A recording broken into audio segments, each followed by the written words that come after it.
देखो वर्तमान तो राज्य रे ए घटना एक संवेदनशील विषय रे परिणत हो जाइए। राज्य सरकार जुडिशियल एनक्वायरी देइछन्ति। ए सब घटना तो विभिन्न दिगरो विभिन्न कथा विभिन्न दृष्टिकोण विभिन्न लोक विभिन्न कथा कहउछन्ति।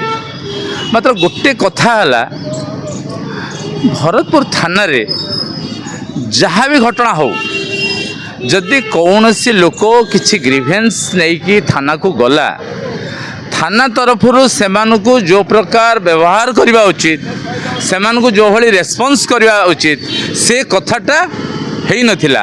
तेणुकरी एभली दुर्भाग्यजनक घटना आज घटिला। पुलिस रो भूमिका तो संदेहजनक सब बेले। पुलिस को आमर देशर लोक माने पुलिस को बहुत सम्मान करते। पुलिस लोकंगर धन जन सुरक्षार दायित्व पुलिस हाथ रही।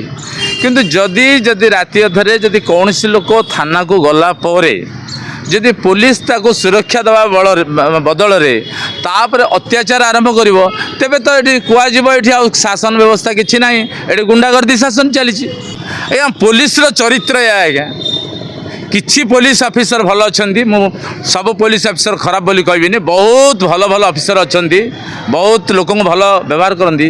किंतु किछि पुलिस ऑफिसर अच्छी जो मैंने कि भावती आम पुलिस चाकरी कलु माने आम सरकारी गुंडा आम जहाँ चाहमु से हम से आज ये सब असमानता से सब विशृंखलार कारण से घटुची। जे पुलिस जदि तार कार्यकलाप ठीक भाव कर तेज समाज में विशृंखला केबे भी हेनी आ प्रकृत लोक न्याय पाइबे। देखो पुलिस दायित्व अपेक्षा ये आम समस्त दायित्व टी रही। जोठी आम देखुचे किसी अन्याय कर जो आप स्ट्रीट रोमियो कहले बा कौन से विशृंखलित लोक कहले से माने जदि किसी समस्या सृष्टि करती पुलिस नंबर बहुत कम से माने सब जिनिस दृष्टि रखिपर बोली किसी माने ना। से आमर साधारण जनसाधारण भी दायित्वबोध रही।